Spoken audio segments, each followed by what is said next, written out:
I was sitting in the emergency room last week with my family when a doctor told me that my father needed to be taken by ambulance from that emergency room to another hospital, that he had had some kind of cardiac event.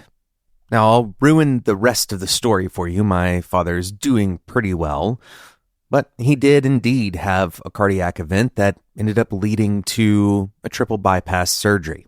Fortunately, for him, there was no damage done to his heart. Of course, we are incredibly grateful for this outcome, and I look forward to his recovery.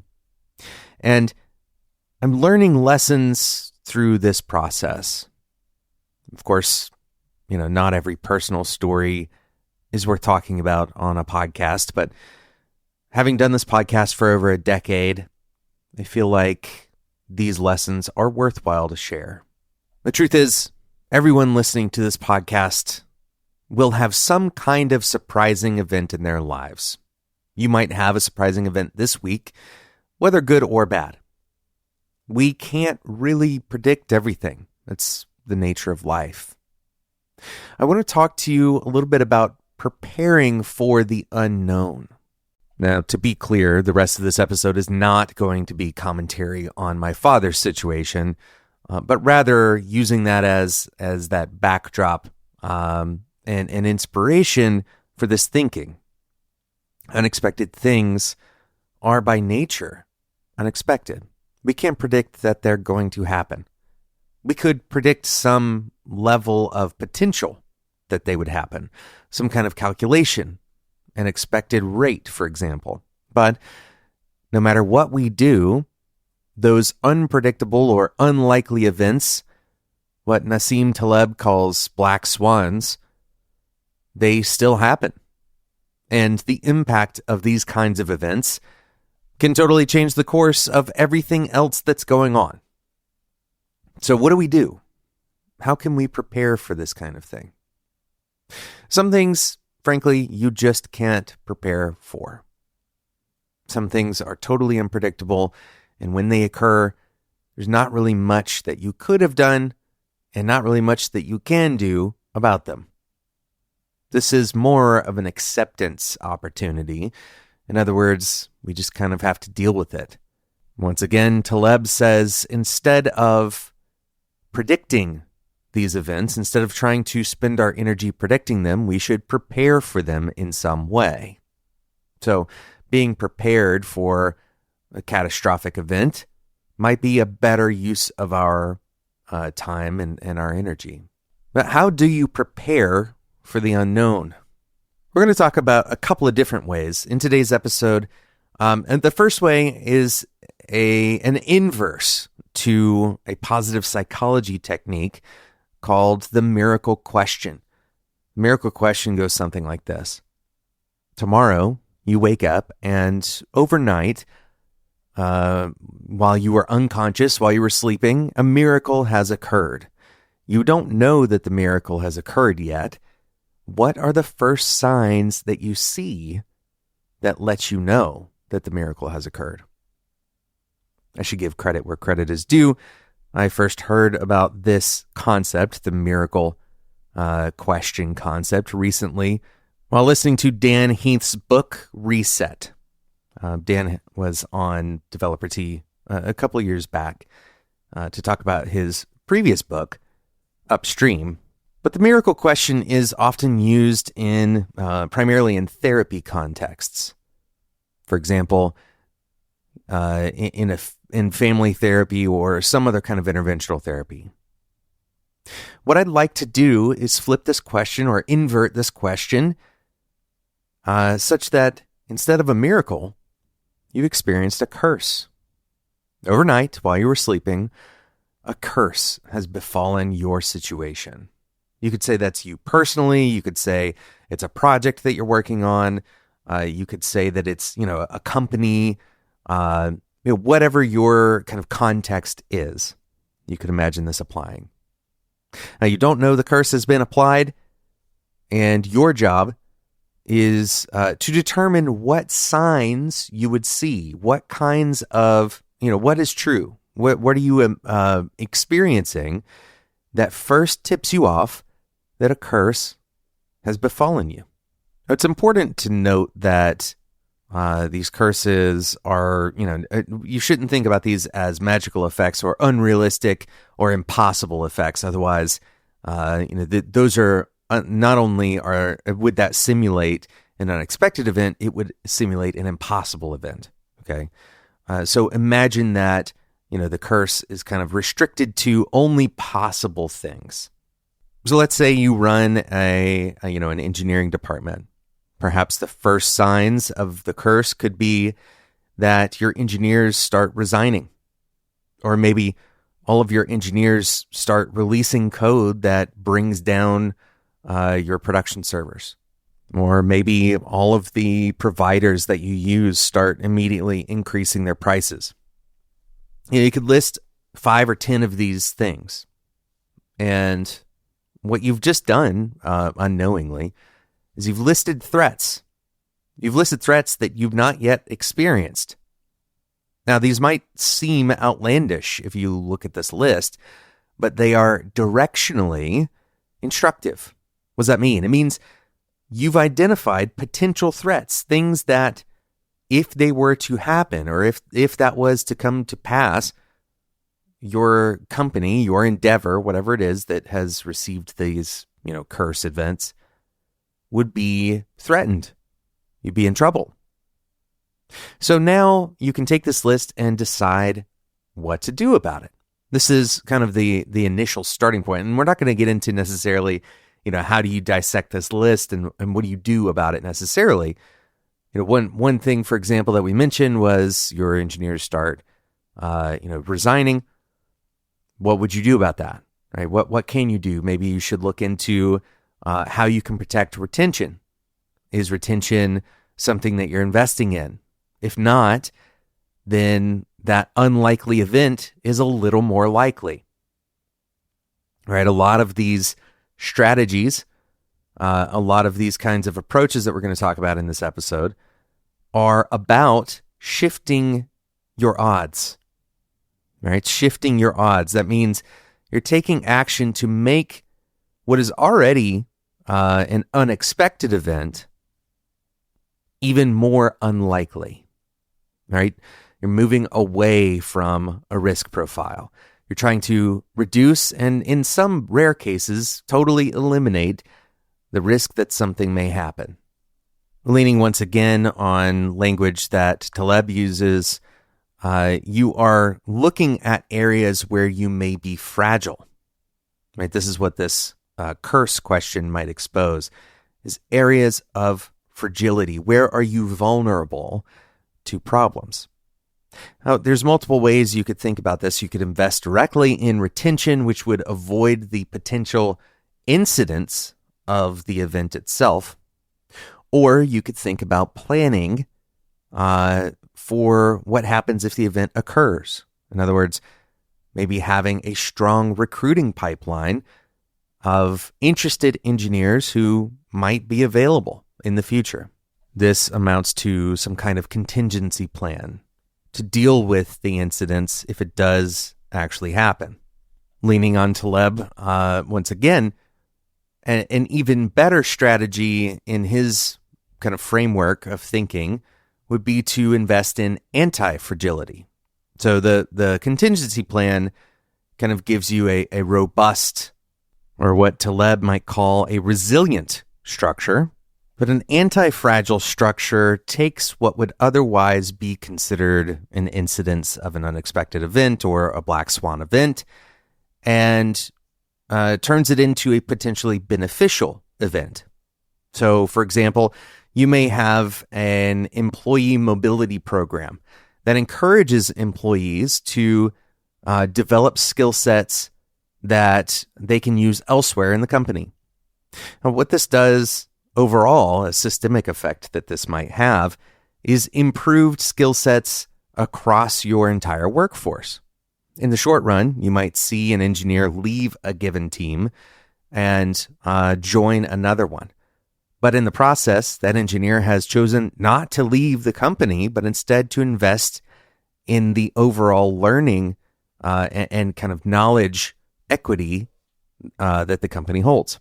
So resourcing this program or making this program possible would mean that you're creating that resilient structure first, so that any one engineer is not necessarily a bottleneck or holding all of the information, and losing one engineer doesn't cripple the rest of the team.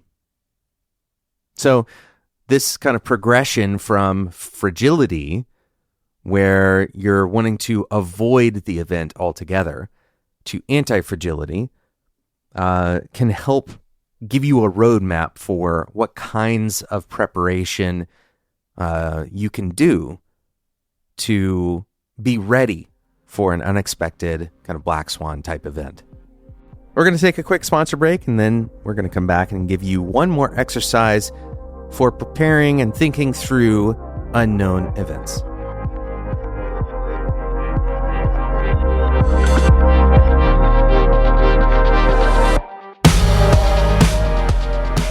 One of the unknown events that has occurred in the past, let's say, 10 years or so, is that website builders have gone from antiquated tool of the past that produces terrible code and limited control to Wix Studio.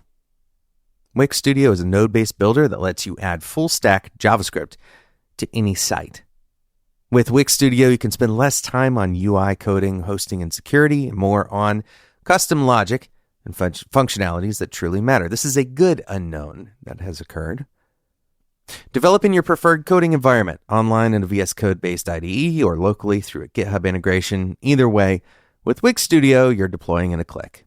Extend and replace hundreds of powerful business solutions and custom-built features with APIs and integrations. And when you need to speed things up, Wix Studio's AI assistant is on hand to generate tailored code snippets, troubleshoot your bugs, and retrieve product answers in just a few seconds. All of that is neatly wrapped up in an automatically maintained infrastructure for total peace of mind.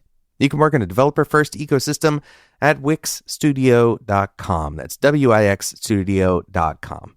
Thanks again to Wix Studio for sponsoring today's episode of Developer Tea.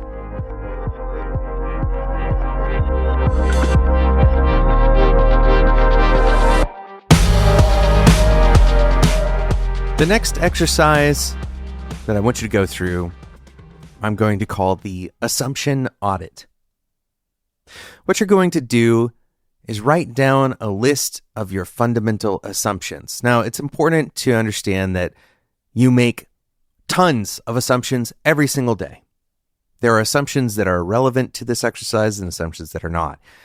Assumptions that are not relevant, for example, might be you assume that the sun is going to rise. This is not relevant because if the sun doesn't rise, then you have much bigger problems than whatever you're trying to evaluate your assumptions in order to achieve, right? So try to limit this list to things that are germane to the problem at hand. For example, if you are developing an iOS application, one of your assumptions might be that the Apple App Store will remain stable and that the contract, maybe the sales contract or the in-app purchases contract that Apple has established will remain stable as well. Right? Those might be assumptions that you have. Other assumptions might be that the app you're working on, that your solution is novel, that there's not a competitor out there that's getting ready to release a similar solution. Right? This is an assumption about the marketplace that you're entering. Another good example of this, let's say you're searching for a job. You may assume that all of the applications that you submit will actually get reviewed. Right? This is kind of our default assumption, and it's probably almost certainly true that your application is not getting reviewed every single time. So you can probably see where this is headed. What I want you to do for each of these assumptions, I want you to rate your confidence that the assumption is solid, that the assumption holds true, that it is essentially a fact, right? Where 10 is it would be extremely difficult to convince you that assumption is threatened, that it maybe it's not true, right? 10 would be you're extremely convinced. 1 would be, a breeze out of the window, a note passed to you by a stranger could convince you otherwise, right? It'd be very easy for you to change your mind about the assumption. And what I want you to focus on is the things that are in about the 4 to 6, 4 to 7 range. Okay, maybe the 5 to 8 range. These are things that, because we are, our tendency as humans is to try to categorize things, to create binary categories in as many options as possible, where we say something either is or is not, right? We believe that something either is true or is not true, for example. The assumptions that are in the 4 to 6, 5 to 7, 5 to 8 range in terms of confidence, you're more likely to treat them as if they are 10s. Think about this, right? These are assumptions that you are making decisions based on, that even though you have a general belief that it's more likely that it's true than not, you are not preparing for if that assumption fails, because your brain is kind of rounding up, right? Your brain is treating something that has only some certainty, right? Only some confidence. It's treating it as if it has full confidence. And especially for the things that you rated as 50 or 60%, or 5 out of 10, 6 out of 10, these are things that now in your kind of slow thinking, right? If you're using the Danny Kahneman's language of slow thinking, you are able to evaluate that there might be a problem with that assumption. Something may be threatening that assumption, right? Now you can also, if you want to create a third column, if you're doing this in a spreadsheet, for example, you may want to rate the impact of if I'm wrong. If this assumption does not hold true, and something else, some other counterfactual is actually the case, is actually true, then what impact does it have on what I care about? If, let's say, if Apple's in-app purchases, contract, if they change to require that people pay them half of all in-app purchases, for example. I don't know anything about these contracts, by the way, so I could be totally wrong about these numbers. But let's imagine that Apple demands that everybody pays them half of all in-app purchases. What level of impact does that have on your business model? Presumably, if Apple was previously only giving or taking, let's say, 10% of that, then a lot of your assumptions about what would be required for market viability might change. Your pricing model might change. Your marketing model might change. Your product may change fundamentally. You might even abandon the project altogether. But if you had already kind of planned for, potentially Apple could change this, then you may not necessarily have a vulnerability to that, right? You may have, like we said before, contingency plans in place, trying to move towards antifragility, but at the very least having resiliency in these categories, having some way of responding to them so that you're not exposed and you're not in that fragile category. This is how you can address these problems. So again, going back to that list, you're looking at your list of assumptions. Assumptions are kind of the raw material, right, for finding where might something unexpected occur. Because assumptions are really laying out what you expect to be true. You're laying out what you expect to either happen or not happen in the future. So by auditing your assumptions, and especially focusing on the ones that you have, some mid-level, medium-level confidence in when you do this audit, and especially the ones kind of even more narrow, the ones that you have medium-level confidence and they would have a high impact. Let's say you're rating it low, medium, high.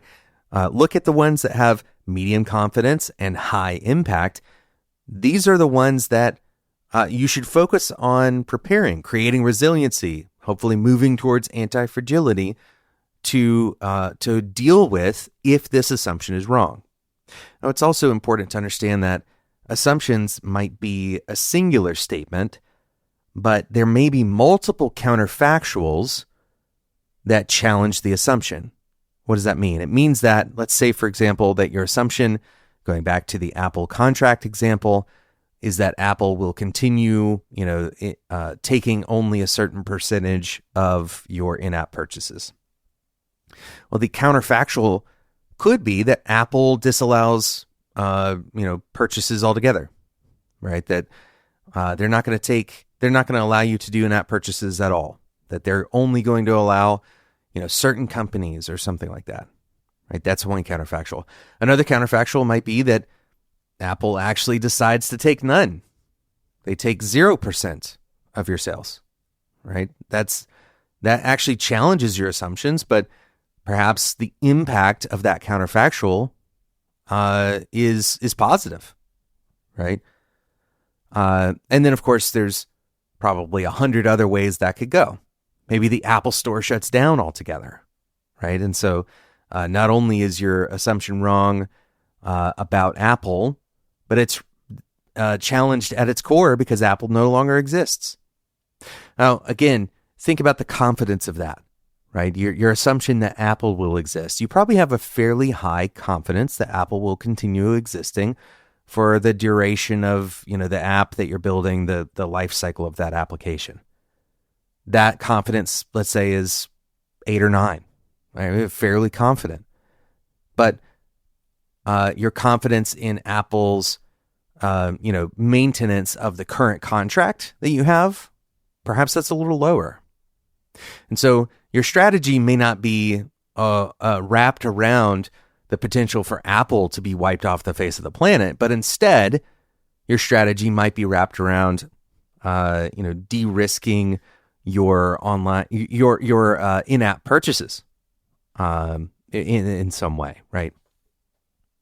So all of this is about risk. We've already said this. It's about trying to identify, these black swan events. These are things that we don't think are necessarily likely. Otherwise, they wouldn't be expected, right? Those two things basically go hand in hand. There's some percentage of likelihood that would identify something as expected or unexpected. If you have a 0.00001% chance of winning the lottery, it would be unexpected. There's some percentage chance where you could reasonably say it was expected, right? It's not necessarily a binary chance, but if you had a 20% chance, then you might say, well, it was kind of expected that I could win, and it's not surprising that I won.